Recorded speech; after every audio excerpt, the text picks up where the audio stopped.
Yo guys, this is Reinhardt and this video is going to be about the Affliction Warlock Pressure Master. In this video we're gonna talk about the correct stats and haste breakdown points and what's the optimal level of having haste versus mastery. We're gonna talk about the RBG and arena priority rotations. I'm gonna show you guys some awesome cool things that Affliction Warlocks can do to maximize their damage and the different defensives for different occasions. Now I got this chart from a Totem Spot. By the way, I'm gonna link their website as a second link down below. And when you guys look at this chart, what do you see? A shit tons of mathematics. And you guys are correct. This chart shows how many extra ticks you're gonna get based on which haste levels. And also, if you guys can take a look at it, includes the 5%, for example, Shadow Priest or Boomkin haste buff, 30% like Demon Soul buff, and those two combined, and how many extra ticks you're gonna get from that.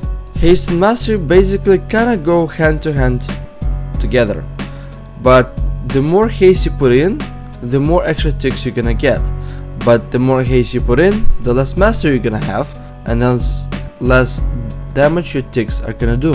So we're gonna try to find the perfect balance between those two. So being a nerd that I am, I tested out a lot of different haste breakdown points, and what I found out is 7078 is the best haste breakdown point possible for us right now. At that haste breakdown point you get 2 extra corruption ticks, 2 agony ticks, and 1 unstable affliction ticks, and you basically have to forge about 3.5 thousand haste to get there, which isn't that much. Now I know what you guys are gonna think. Well, if I'm gonna have a Shadow Priest buff next to me, which is a 5% haste, can I lower my haste and get more mastery? Sure you can, but with the Shadow Priest buff you're gonna get extra agony and extra UA tick, and with the Demon Soul and then with the Shadow Priest Demon Soul buffs you also gonna get extra those ticks as well. So it's a very good comfortable haste level to actually sit at. But being a nerd that I am, I actually even tested out how much damage you're gonna lose and how damage you're gonna gain, and what are the hidden benefits of having going a little bit of extra haste versus mastery.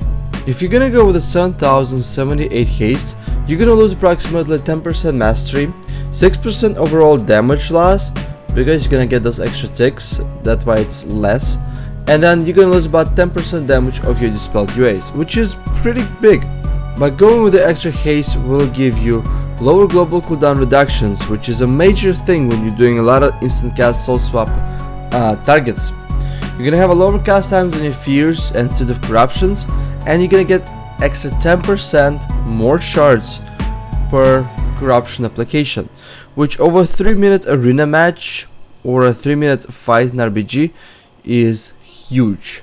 More hunts, more soulburn drain lives, more soul shards in general is always not a bad thing. So when it comes to haste versus mastery, I would say go 7078 haste, then go full mastery.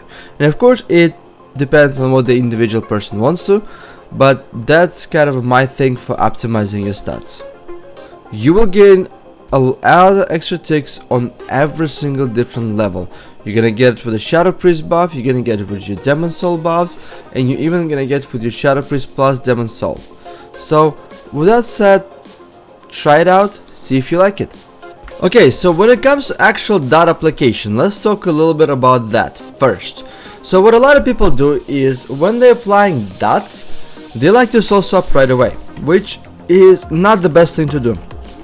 Because soul swap takes about 1.5 seconds because of a global cooldown, your dots will end up actually lasting less, because every time you soul swap you lose that global cooldown duration. And a good way to offset it is actually what I like to do is apply full row of dots into Soulburn Soul Swap, extend the dot duration to up to 50% its original duration, and then do soul swaps. That way you can actually soul swap a lot more dots and they're gonna last a lot longer. By the time you applied Unstable Affliction up to 5 different targets, your second target or primary target will be at 12 seconds. Okay, And the reason why is actually very simple, because there's an ability called Pandemic that lets you extend your dot duration up to 50% of its base duration. Now when it comes to RPG, I usually like to utilize this priority, and I pretty much beat every single lock on damage, but this is what I like to do in RPGs. You apply one regular Seed of Corruption and then one Soulburn one, and of course it misses at a critical moment, and then you apply full dots on the target, and then you can actually soul swap all the Seeds of Corruption. Yeah, by the way, just if some of you guys didn't know, you can actually soul burn the entire Seeds of Corruptions. In RPG, it actually cleaves for a lot of damage. A lot of people in RPGs expect Affliction Locks to put out a lot of hunts or put out a lot of like Malefic Grasp cast times, and that's kind of a waste, I think, of a class, because Affliction Locks are there to do extremely good spread pressure and extremely good damage.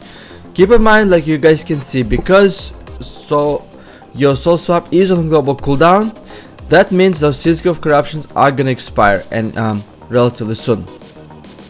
But overall, the Seed of Corruption will clave people for a good amount of damage. Now in 3s, it's not that easy to get those Seeds of Corruption up, because we are getting trained all the time, and there are tons and tons of stunts and interrupts. And the thing about arenas is I would rather cast actual fear on the healer than cast one Seed of Corruption. The only exception in 3s that it could be is when you actually Demon Soul. Then you can actually have a much easier time of applying Seed of Corruption, and you can actually soul swap a little bit. But keep in mind, even then, Seed of Corruption doesn't do that much damage in 3s because it doesn't hit a lot of targets. But for RPGs, Seeds of Corruptions are a must. And like I said, there's two different ones. There's a regular Seed of Corruption, and then there's a Soulburn Seed of Corruption. For arenas, however, what I usually like to do, because I have a little bit extra haste and I generate a few more shards, what I like to do with my playstyle is I like to cleaving. I like cleaving very much, my friends. So what I'd rather like to do is I would actually, like, the trained target is getting trained, I would apply a hunt on it, and then I would actually apply hunt on the other target as well, instead of actually casting Malefic Grasp. And after those two targets fully hunted and take a lot of damage, maybe I'll fear the other target. I really don't like channeling Malefic Grasp in arena because it doesn't do that much damage. And on top of it, Malefic Grasp is just, it's terrible. You're gonna get interrupted a lot. Or I might as well just cast something more useful than a Malefic Grasp in arena. Couple, I guess, sort of like a nifty tricks about Affliction Locks. This thing is amazing. Curse of Exhaustion, 70% snare. You can soul burn it, and 70% snare AoE actually lets you kite melee trains on you really well. Believe it or not. And it's also really good for peeling against a healer. Like, let's say if your shaman gets trained by a DK or a warrior, 70% snare is actually extremely potent. When you have a soul link up, you actually Void Lord Metamoros. Man, this name is badass. You actually Warlord can apply shield. Void Shield does a lot of damage. It crits up to 50-60k. It actually global, well, not global, it actually killed the warrior from 150k to 0 when he Blade Storm. When you do a soul link, your Void Shield does apply, it doesn't apply buff to yourself, but it does proc when you are personally getting trained. So if you are 1v1ing melee, by the way, Void Lord is actually freaking amazing. For that though, make sure that you actually macro Void Shield in your dot rotation, because otherwise for some reason it refuses to cast itself, or it doesn't cast as often. Couple cool glyphs to talk about. When it comes to RPGs, I like to use Glyph of UA, Glyph of Siphon and actually Glyph of Unending Resolve, so I can get a more aura masteries. For arenas, I like to, of course, Glyph of UA is kind of a must to have right now. I like to swap between the Hellstone and Siphon Life. I like to use Glyph of Exhaustion and Eternal Resolve as well. Believe it or not, Eternal Resolve is actually extremely good when you're getting trained 100% of the time. Okay, so let's check it out. How much actual damage did I do? My Malefic Grasp did 61k damage, plus 54k damage, plus 32, plus... Okay, so roughly it did around like 170k damage, right? So now let me actually apply my dots again on the target and do a Drain Life this time for the duration of basically unstable affliction. Stopping. Okay, Drain Life did actually a little bit more damage than your Malefic Grasp with the full dots up, and I actually had a trinket proc there as well. So Drain Life does about 10 to 12% more damage. Fully spec'd. Yeah, this is actually a paradox. Well, not this one, but Harvest of Life spec'd Drain Life actually does more damage than the Malefic Grasp. Believe it or not. The exception might be with the Demon Soul. I believe they kind of do a bit of equal damage. But other than that, this is actually a nifty trick where Drain Life spec'd does more damage than Malefic Grasp. So to some extent, you might actually want to take it off your bar. Let's touch base about the talents really quickly, and you guys should be on your way. So in 2v2, I like to use Harvest of Life against like a heavy dot cleave teams. I like to use Harvest of Light as well, because when your healer cannot top off all three of you, Harvest of Life actually heals you for a really good amount of HP, especially when you soul burn it. Now basically this is actually kind of weird. I tried running it with a Shadow Fury, and I ran it with a Mortal Coil, I ran WLS, and I ran Shadow Cliff. Now guys, keep in mind that I'm getting my freaking rust off and everything.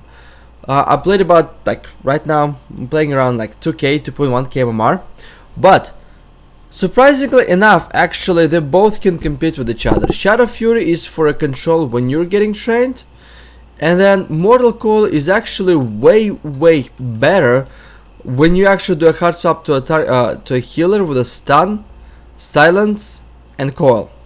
Soul Link, I believe, is actually a superior defensive cooldown. The exception becomes in RBGs where you might want to use Dark Barkin or Sacrificial Pact, because your pet does get mongoloided pretty fast. Now if there's any melee on a team, run Blood Quarter. If there's none, run Unbound Will. Burning Rush, I don't think it's that great. Grimoire of Supremacy is really good, or a Grimoire of Service. Grimoire of Sacrifice for Affliction, it's a waste unless you're doing RBGs, but even then, it's kind of a waste as well. And for the last talent, and is of course Archimonde's Vengeance is a must to have. And that concludes our administration. Any questions?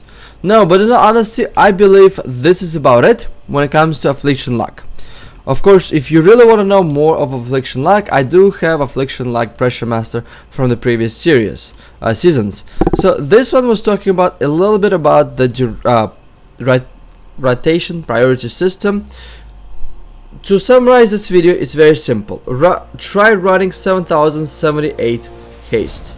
1. Second, keep in mind your soul swap is on global cooldown and it will reduce the durations of your dots, so utilizing Pandemic is crucial.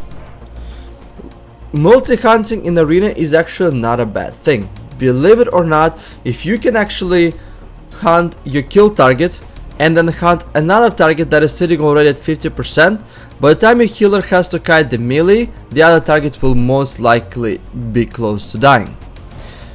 But overall, save your shards for much smarter things. Basically, use your own common sense when it comes to reading. For RBGs, I would strongly suggest you doing utilizing Seeds of Corruption. It will cleave the shit out of people. And last but not least, couple nifty tricks. Voidwalker with his shield Drain life hitting harder than Malefic Grasp, and overall their talent system. Keep in mind, Blood Horror is awesome. Anyway guys, that's about it. Thanks for watching everybody, and до свидания.